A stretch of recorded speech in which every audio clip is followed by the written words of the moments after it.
மத்திய அரசு இந்த எஃப்சிஆர்ஏ ரூல்ஸ் வந்து மேலும் மேலும் அவங்களை வந்து இன்னும் அது நிறைய முறைகளை மாற்றி இப்போ புதுசாக சட்டத்திருத்தம் கூட கொண்டு வந்திருக்கிறார்கள். அதற்காக இப்போ கிறிஸ்தவர்கள் எல்லாம் போராட்டம்லாம் நடத்தினார்கள், அதெல்லாம் பார்க்குறோம். இப்போ மத்திய உள்துறை அமைச்சகம் ஒரு ஒரு தரவுகளை எல்லாம் சில தரவுகளை வெளியிட்டிருக்காங்க. அதன் பிரகாரம் இப்போ என்ன அப்படின்னு சொன்னால், அதாவது மொத்தமாக இது வரைக்கும் எஃப்சிஆர்ஏ அனுமதி பெற்று இயங்கி கொண்டிருந்த அந்த என்ஜிஓக்களில் இப்போதைக்கு ஆக்டிவாக இருக்கிறது வந்து 27.7% தான். அதாவது தேசிய அளவில் 72.3% என்ஜிஓக்கள் ஏற்கனவே ரெஜிஸ்டர் ஆன என்ஜிஓக்கள் ஒன்று அது வந்து ரத்து செய்யப்பட்டிருக்கிறது, இல்லை அப்படின்னு சொன்னால் அது வந்து காலாவதியாகி இருக்கிறது. அந்த 5 ஆண்டுகள் பீரியட் காலாவதியாகி முடிந்திருக்கிறது அப்படிங்கக்கூடிய விஷயத்த இன்னைக்கு வெளியிட்டிருக்காங்க. அதாவது அவங்க என்ன சொல்றாங்கன்னா 52,159 என்ஜிஓக்கள் வந்து 2015ஆம் ஆண்டு பிரகாரம் அவங்க வந்து ரெஜிஸ்டர் பண்ணியிருந்தாங்க. இப்போ அதெல்லாம் வந்து பார்க்கும் பொழுது இப்போ வந்து 14,455 என்ஜிஓக்கள் மட்டும்தான் இப்போ செயல்பாட்டில் இருக்கு. மீதமுள்ள ஒரு 22,000 சொச்சம் என்ஜிஓக்கள் வந்து ஒன்றா ரத்து செய்யப்பட்டிருக்கிறது, இல்லைன்னா எக்ஸ்பயர் ஆன நிலையில இருக்கு அப்படிங்கக்கூடிய ஒரு அறிவிப்பு இருக்காங்க. இதுல ரொம்ப முக்கியமா நம்ம பார்க்க வேண்டியது, தமிழகத்துல தான் வந்து இது போன்ற என்ஜிஓக்கள், அதாவது இப்ப செயல்பாட்டுல இருக்கிறது இந்தியா முழுவதும் பார்க்கும்போது தமிழகத்துல தான் அதிகமாக இருக்கிறது அப்படின்னு ஒரு இதை சொல்லியிருக்காங்க. அதாவது நடப்புல இந்த ரத்து இதுக்கெல்லாம் பிறகு உள்ளது. அப்படி பார்க்கும்பொழுது மொத்தமாக இப்ப 2,104 என்ஜிஓக்கள் இப்ப செயல்பாட்டுல இருக்கு. 2,865 என்ஜிஓக்கள் ரத்து செய்யப்பட்டிருக்கிறது. அதுக்கடுத்து 1,174 என்ஜிஓக்கள் காலாவதியாகி இருக்கிறது அப்படிங்கிறதையும் சொல்லியிருக்காங்க. அது மட்டும் இல்லாம எந்தெந்த என்ஜிஓக்கள் நம்ம இந்தியாவுக்கு எதிரான போராட்டங்கள்ல பங்கு பெற்றிருந்தார்களோ அதனுடைய இந்த எஃப்சிஆர்ஏ வந்து கேன்சல் செய்திருக்கிறார்கள் அப்படிங்கக்கூடிய செய்தியும் அதில் வெளியிட்டிருக்கிறார்கள். ஒரு விஷயம் நம்ம எதை கவனிக்கணும்னா, ஆரம்ப காலத்திலேயே மெட்ராஸ் பிரசிடென்சியா இருந்த காலத்திலேயே வந்து மதமாற்றம் என்பது தமிழ்நாட்டில், அதாவது மெட்ராஸ் பிரசிடென்சியில கிறிஸ்தவர்கள் ரொம்ப பலமாக செய்தார்கள். வடக்கையும் கூட இங்கே அதிகமாக இருந்தது. அங்கே வந்து நீங்கள் பார்த்தீங்கன்னா நம்ம சத்தீஸ்கர், ஜார்க்கண்ட் இந்த மாதிரியான மலை பிரதேசங்களில் ஓரளவு இருந்தது. ஆனால் ஆர்கனைஸ்ட் இன்ஸ்டிடியூஷனலைஸ்ட் கன்வர்ஷன்ங்கிறது அதிகம் இருந்தது தெற்க. அதனால ஆரம்ப காலத்திலிருந்தே இங்கே வந்து என்ஜிஓக்களுக்குள்ள ஆதிக்கம். அதனால என்ன அப்படின்னா, இந்த கம்ப்ளைண்ட்ஸ் எல்லாம் எப்படி பண்ணணும், எப்படி கணக்கு கொடுக்கணும், எப்படி கணக்கு எழுதணும், இதெல்லாம் வந்து என்றைக்குமே வந்து அதில் வந்து ஒரு கொஞ்சம் நிபுணத்துவம் நமக்கு அதிகம் இருந்தது. அதனால தான் உங்களுக்கு அதிகமான என்ஜிஓக்கள் தமிழ்நாட்டில் இருக்குங்கக்கூடியதை நம்ம கவனிக்கணும். அதே நேரத்தில் இன்னொரு விஷயத்தை நம்ம எதை கவனிக்கணும் அப்படின்னு சொன்னால், தேசத்துக்கு எதிராக செயல்படக்கூடிய, அப்போ நீங்கள் இந்த கேன்சல் ஆன லிஸ்ட்லேயும் தமிழ்நாட்டு தான் அதிகம் இருக்கும். ஸோ அப்போ இதுக்குள்ள ஹிஸ்ட்ரியை நம்ம ட்ரேஸ் பண்ணோம்னா, கூடங்குளத்துக்கு எதிரான போராட்டம் நடந்தது காங்கிரஸ் கவர்மெண்ட் இருந்த நேரத்தில்.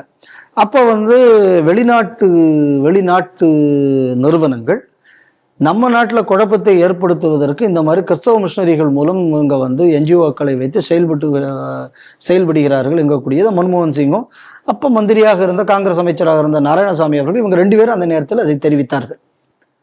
ஆனால் ஒரு விஷயம் என்ன அப்படின்னா, அவர்களை இவர்கள் ரத்து செய்யவோ அவர்கள் மீது எந்த நடவடிக்கையும் எடுக்கவில்லை. சொன்னாங்களே தவிர நடவடிக்கை எடுக்கல. ஏன்னா சூப்பர் இத்தாலிய கிறிஸ்தவ ஆட்சி தான் இன்னைக்கு நம்ம நாட்டில் நடந்துகிட்டு இருந்தது. அதை தொடர்ந்து அதுக்கப்புறம் நமக்கு ஆன்டி ஸ்டெர்லைட் ப்ரொட்டஸ்ட், அப்புறம் தமிழ்நாட்டில் பல போராட்டங்கள், இதுக்கு எங்கெங்கிறதெல்லாம் பணம் வந்ததுங்கக்கூடியதெல்லாம் நமக்கு விவரமா வந்தது.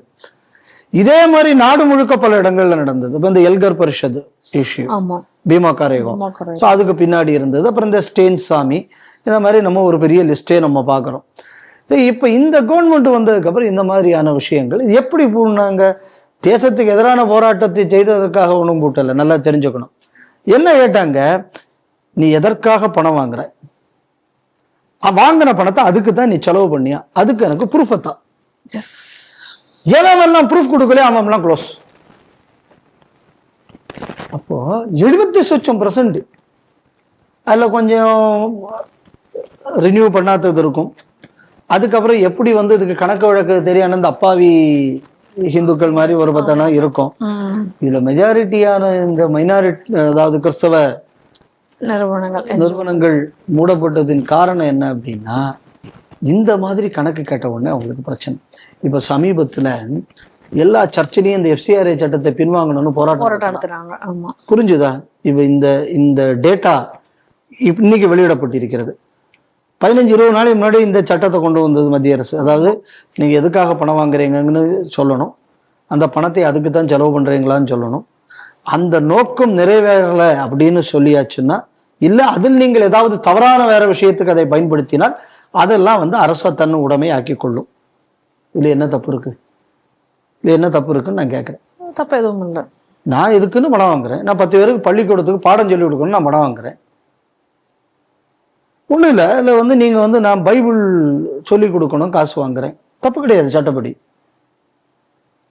நான் மதரசா நடத்தணும்னு நான் பணம் வாங்குறேன், தப்பு கிடையாது. மதரசாவை வைத்து நான் மதம் மாற்றுகிறேன், மதரசாவை வைத்து நான் பயங்கரவாதத்தை செய்கிறேன், செமினிரையை வைத்து நான் மதம் மாற்றுகிறேன், செமினிரையை வைத்து நக்சல்களுக்கு உதவி செய்கிறேன் அப்படின்னா தப்பு. உன்னை வந்து பைபிள் படிக்காதேன்னு அவன் சொல்லலை, பைபிளுக்கு நீ கைசா வாங்காதேன்னு அந்த சட்டம் சொல்லலை, குர்ஆனுக்கு காசு வாங்காதேன்னு சட்டம் சொல்லலை.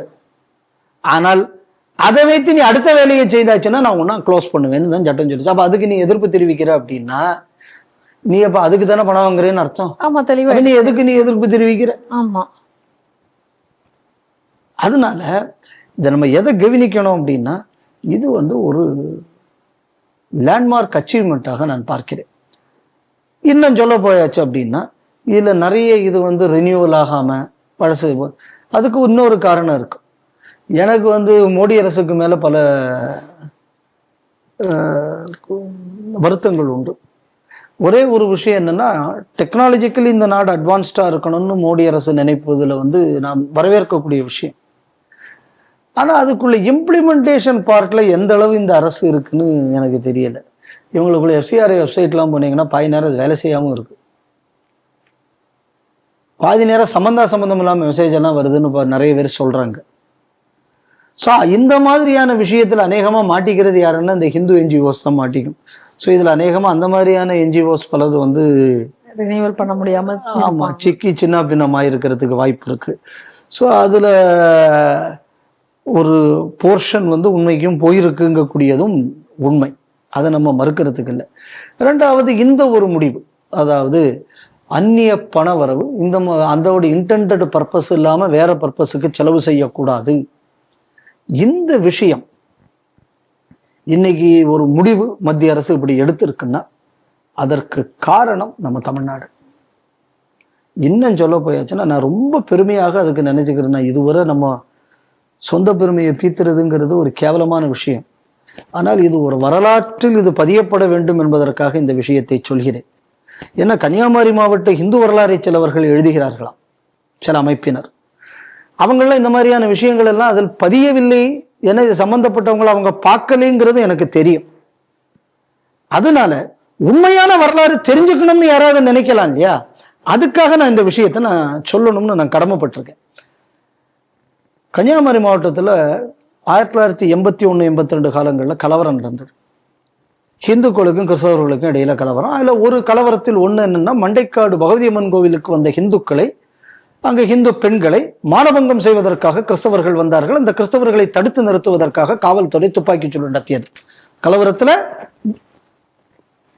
வரவன் கிறிஸ்தவன், சுட்டவன் போலீஸ், ஹிந்துக்கு இதுக்கும் சம்பந்தம் இல்லை. ஆனா ஒரு சமீபத்தில் ஒரு நிகழ்ச்சியில கூட நம்ம அந்த குன்றக்குடி ஆதீனம் அவர்கள் பேசும்போது, ஹிந்துக்களுக்கும் கிறிஸ்தவர்களுக்கும் நடந்த அந்த பிரச்சனையில் மீனவர்களுக்காக ஓடோடி சென்று கண்ணீர் வடித்தார் எங்கள் ஆதீனம்னு அவருக்குள்ள குருநாதரை பத்தி இப்ப இருக்கிற குன்றக்குடி ஆதீனம் சொன்னாரு. அப்ப முதல்ல அவர் குருநாதர் தப்பான பாடம் சொல்லி கொடுத்தாரா, இல்லைன்னா இவரு மேடைக்கா வேண்டி பேசினாரா இந்த ஆதீனம்னு நமக்கு தெரியாது. இதான் இன்னைக்கு நடந்தது. அப்ப அந்த பிரச்சனை எல்லாம் வந்த நேரத்துல அப்ப எம்ஜிஆர் அவர்கள் இங்க சீஃப் மினிஸ்டரா இருக்கும்போது வேணுகோபால் கமிஷன் ஒரு கமிஷனை இது பண்றாரு. இந்த வேணுகோபால் விசாரணை கமிஷன்ல எங்க அப்பா தான் ஆஜராறாரு ஹிந்துக்களுக்காக. அப்போ அதுல பல ஃபைண்டிங்ஸ் பண்றாரு. அதுல அப்பா பேரையே அவர் குறிப்பிட்டு அந்த ஃபைண்டிங்ஸ்ல சொல்றாரு. அதுல ஒண்ணு என்ன அப்படின்னா, மதமாற்ற தடை சட்டம் கொண்டு வர வேண்டும், ஒரு வழிபாட்டு தலத்துக்கு பக்கத்துல இன்னொரு வழிபாட்டு தலம் வரக்கூடாது, பொதுச்சிவில் சட்டம் கொண்டு வர வேண்டும், அந்நிய பணவரவு தடை செய்யப்பட வேண்டும். இந்த வேணுகோபால் கமிஷனுக்குள்ள ரெக்கமெண்டேஷனை எம்ஜிஆர் அவர்கள் ஆட்சி ஏத்துக்கிட்டு அதை கெசட்ல பப்ளிஷ் பண்ணாங்க, that we accept the findings of the commission.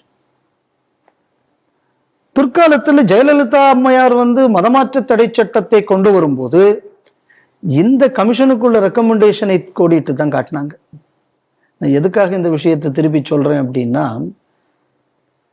அந்த வேணுகோபால் கமிஷனுக்குள்ள ரெக்கமெண்டேஷன் தான் ஜெயலலிதா அம்மா மதமாற்ற தடை சட்டம் கொண்டு வருவதற்கு காரணமாக அமைந்தது. அது எங்க அப்பாவுக்குள்ள அந்த ஆர்கியூமெண்ட்னால தான் அது வந்தது. இப்ப எனக்கு ஒரு சந்தோஷம் என்னன்னா, அதுல அந்த ஒரு ஷரத்தின் அடிப்படையில் இன்னைக்கு இந்த அந்நிய பண வரவு என்பது கட்டுப்படுத்தப்படுகிறது. 1982 ஒரு மூலையில கன்னியாகுமரி மாவட்டத்தில் இந்துக்கள் நடத்திய போராட்டத்தின் வெற்றி இன்று டெல்லி வரை எதிரொலிக்கிறது. 1982 வேலூர்ல